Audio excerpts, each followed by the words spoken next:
ചില മുദ്രാവാക്യങ്ങളൊക്കെ നാം കേൾക്കാറുണ്ട്. മാലിന്യമുക്ത കേരളം, കോൺഗ്രസ് മുക്ത ഭാരതം. അതുപോലെ ഇതാ ഒരു പുതിയ മുദ്രാവാക്യം കൂടി ജനിച്ചിരിക്കുന്നു. അത് മാലിന്യമുക്ത CPM എന്നാണ്. മാലിന്യമുക്ത CPIM എന്നും. ചിലരൊക്കെ CPIM വിട്ട് പോകാൻ തുടങ്ങിയിട്ടുണ്ട്. BJPയിലേക്കാണ് ചേക്കേറുന്നത്. ആരാണ്? CPIM സഹയാത്രികർ. എപ്പോഴാണ് ഇവർ സഹയാത്രികരായത്? ഒന്നാം പിണറായി സർക്കാർ വന്നതിന് ശേഷം. രണ്ടാം പിണറായി സർക്കാരിൻ്റെ അവസാന കാലമാണ്. മൂന്നാം പിണറായി സർക്കാർ ഉണ്ടാകുമോ ഇല്ലയോ എന്നതൊക്കെ ജനം തീരുമാനിക്കട്ടെ.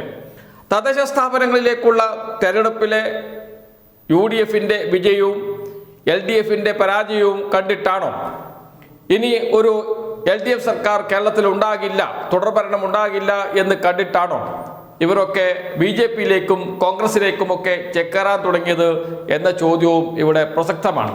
പക്ഷേ ആരാണ് ഈ ഇടത് സഹയാത്രികർ?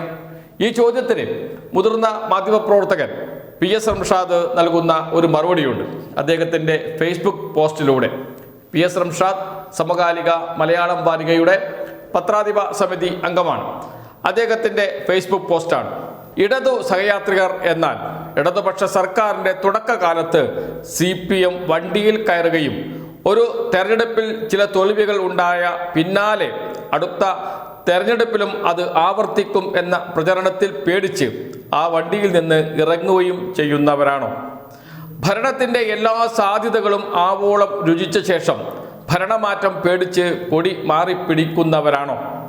തിരുവനന്തപുരം കോർപ്പറേഷനിൽ BJPക്ക് ഭരണം കിട്ടിയത് അവർ വിദൂരമല്ലാത്ത ഭാവിയിൽ കേരളം ഭരിക്കാൻ പോകുന്നതിൻ്റെ മുന്നോടിയാണ് എന്ന മോഹവലയത്തിൽ വീണ് മാരാർജി ഭവനിലേക്ക് ഓടുന്നവരാണോ?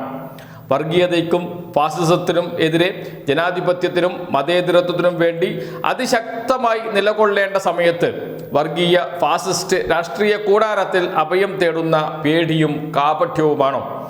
രാജ്യത്തെ ഒരേ ഒരു ഇടതുപക്ഷ ഗവൺമെന്റിന് നേതൃത്വം നൽകുന്ന CPMന്റെയും LDFന്റെയും വിട്ടുവീഴ്ചയില്ലാത്ത ഫാസിസ്റ്റ് വിരുദ്ധ രാഷ്ട്രീയത്തോട് പകവീട്ടാൻ കേരളത്തെ സാമ്പത്തികമായി ശ്വാസം മുട്ടിക്കുന്നവർക്കൊപ്പം ചേരലാണോ?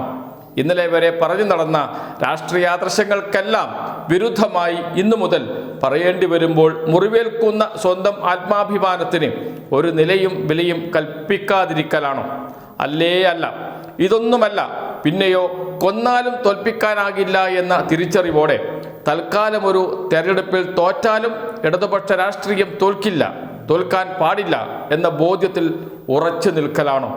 ഭരണമാറ്റത്തെക്കുറിച്ച് പേടിക്കുന്ന കാടിളക്കൽ അജണ്ടയ്ക്ക് നേരെ അക്ഷോഭ്യമായി ജനപക്ഷ രാഷ്ട്രീയം ഉയർത്തിപ്പിടിച്ച് നിൽക്കാനുള്ള ആർജവമാണ്. വർഗീയതയ്ക്കും ഫാസിസത്തിനും എതിരെ ജനാധിപത്യത്തിനും മതേതരത്വത്തിനും ഒപ്പം സത്യസന്ധമായ ഉറച്ചു നിൽപ്പാണ്. കേരള രാഷ്ട്രീയ പകപോക്കലിനെ ശ്വാസം മുട്ടിക്കാൻ ശ്രമിക്കുന്നവർക്കെതിരെ ഓരോ ശ്വാസവും പോരാട്ടമാക്കലാണ്. ഇന്നലെ വരെ സ്വന്തം ആത്മാഭിമാനത്തിനൊപ്പം ചേർത്ത് പിടിച്ച കൊടി സ്വാർത്ഥ ലാഭത്തിനു വേണ്ടി മാറ്റി പിടിക്കാതിരിക്കലാണ്. അവനവനോട് തന്നെ അനീതി ചെയ്യാതിരിക്കലാണ്. PS റംഷാദിൻ്റെ പോസ്റ്റാണ്. അവസാനത്തെ 4 വരികളാണ് ഏറ്റവും പ്രധാനം. ഭരണമാറ്റത്തെക്കുറിച്ച് പേടിക്കുന്ന കാടിളക്കൽ അജണ്ടയ്ക്ക് നേരെ അക്ഷോഭ്യമായി ജനപക്ഷ രാഷ്ട്രീയം ഉയർത്തിപ്പിടിച്ച് നിൽക്കാനുള്ള ആർജവമാണ്. PS റംഷാദ് അദ്ദേഹത്തിൻ്റെ ഫേസ്ബുക്ക് പോസ്റ്റിലൂടെ പറയുകയാണ്, എന്താണ് ഇടത് സഹയാത്രികർ എന്നാൽ എന്നതിനുള്ള ഉത്തരം കൊന്നാലും തോൽപ്പിക്കാനാകില്ല എന്ന തിരിച്ചറിവോടെ തൽക്കാലം ഒരു തെരഞ്ഞെടുപ്പിൽ തോറ്റാലും ഇടതുപക്ഷ രാഷ്ട്രീയം തോൽക്കില്ല, തോൽക്കാൻ പാടില്ല എന്ന ബോധ്യത്തിൽ ഉറച്ച് നിൽക്കലാണ്. ഭരണമാറ്റത്തെക്കുറിച്ച് പേടിക്കുന്ന കാടിളക്കൽ അജണ്ടയ്ക്ക് നേരെ അക്ഷോഭ്യമായി ജനപക്ഷ രാഷ്ട്രീയം ഉയർത്തിപ്പിടിച്ച് നിൽക്കാനുള്ള ആർജവമാണ്. വർഗീയതയ്ക്കും ഫാസിസത്തിനും എതിരെ ജനാധിപത്യത്തിനും മതേതരത്വത്തിനും ഒപ്പം സത്യസന്ധമായി ഉറച്ചു നിൽപ്പാണ്. കേരളത്തെ രാഷ്ട്രീയ പകപോക്കലിന് ശ്വാസം മുട്ടിക്കാൻ ശ്രമിക്കുന്നവർക്കെതിരെ ഓരോ ശ്വാസവും പോരാട്ടമാക്കലാണ്. ഇന്നലെ വരെ സ്വന്തം ആത്മാഭിമാനത്തിനൊപ്പം ചേർത്ത് പിടിച്ച കൊടി സ്വാർത്ഥ ലാഭത്തിന് വേണ്ടി മാറ്റി പിടിക്കാതിരിക്കലാണ്. അവനവനോട് തന്നെ അനീതി ചെയ്യാതിരിക്കലാണ് എന്നും ആ ഫേസ്ബുക്ക് പോസ്റ്റിൻ്റെ അവസാനത്തെ ഭാഗമാണ് എന്താണ് ഇടത് സഹയാത്രികർ എന്ന വാക്കിന് അർത്ഥം എന്നും. ഇടത് സഹയാത്രികർ എന്ന പേരിൽ ടെലിവിഷൻ ചാനലുകളിൽ നാം സ്ഥിരം കാണാറുണ്ട് ചിലർ പറഞ്ഞ് സംസാരിക്കുന്നത്. അവർ ഇടത് സഹയാത്രികർ തന്നെയാണോ, അതല്ല ചാനലുകൾ വേഷം കെട്ടിച്ച് കൊണ്ടിരുത്തുന്നതാണോ എന്ന ചോദ്യമൊക്കെ ഇവിടെ ഉയരുന്നുണ്ട്.